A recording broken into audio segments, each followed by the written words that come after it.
We're joined from Cairo by the international relations expert, Dr. Mohamed Osman. Dr. Osman, pleasure to have you as always. And let me first start by asking you, how likely is NATO to adopt a unified position on Iran amid the divergent member views, especially with the United States considering joining Israeli strikes? Thank you for having me, Salma. It seems, of course, that the conflict between Israel and Iran is rapidly escalating, and today is the first attempt to diplomatically tackle this issue, to attempt to find a peaceful solution to this rapidly deteriorating crisis. Today in Geneva, foreign ministers of Germany, France, and the United Kingdom, the E3 group of the European powers, are supposed to meet with Abbas Araqji, the Iranian Minister of Foreign Affairs, and it is expected that the nuclear program of Iran will be the center of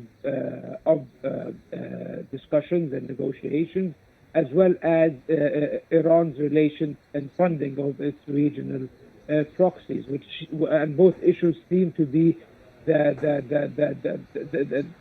central cause behind this war, or what Israel is taking as a pretext to launch this war in Israel.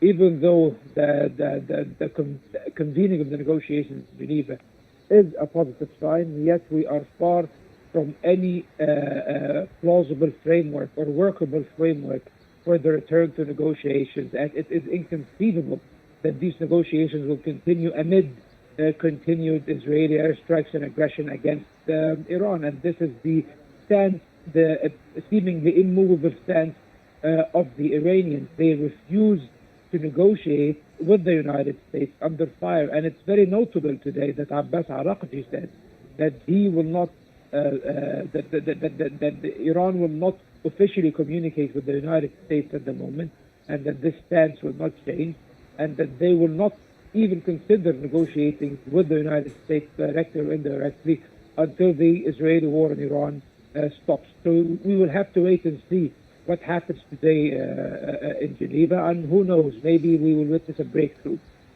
Building on what you said, sir, when Abbas Araghchi confirmed that Iran will not negotiate under fire, what impact will this statement have, especially on the United States, especially regarding the fact that Trump is expected to make a decision regarding Iran within 2 weeks? Seeing how temperamental President Trump is, even on a personal level, when dealing with this issue, among other issues, and seeing that the United States is pushing for a maximalist, absolutist resolution to this conflict that is, as Trump very plainly put it, the unconditional surrender of Iran, which means basically the submission of Iran to all of the U.S. preconditions for a deal and a ceasefire, it seems, at this point. It does not seem that this will bode well with the United States.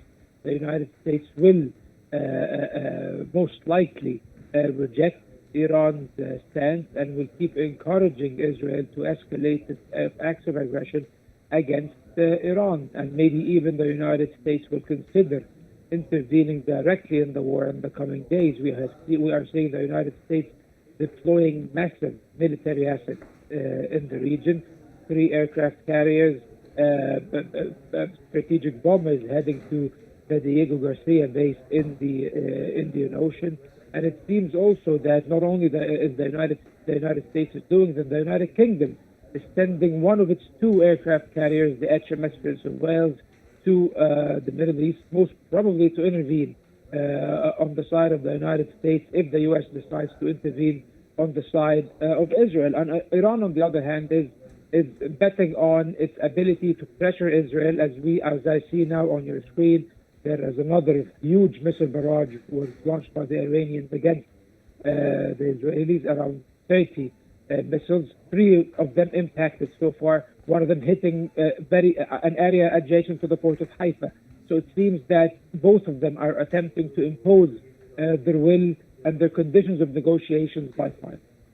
But, sir, what are the chances of the United States actually intervening, and in what form exactly, especially that sources say that Trump is focused on avoiding a wider conflict when taking his decision? I think that the chances of U.S. involvement in this war, according to the current variables, unfortunately, is very high. The United States now is giving a final chance to the Iranians for negotiation. This 2 week time bracket that President Trump has proposed as a time frame during which he will decide whether to attack Iran or not, in my opinion, is nothing more than an unveiled ultimatum to the Iranians, and probably the Americans, if they intervene, will probably attack Iran even before those 2 weeks expire, maybe even in the coming days, if it happens, of course. Much will depend on the negotiations that will take place today.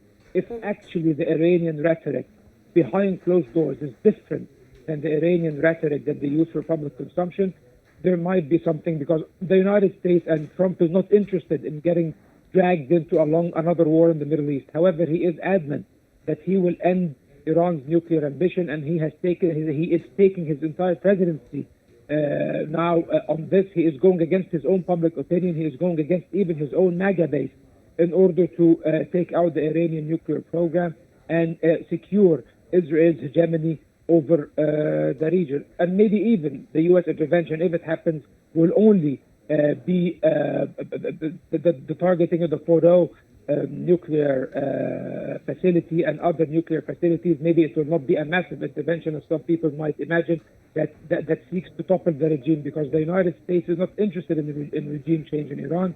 However, Israel is. So we will have to see how that works out in the coming days.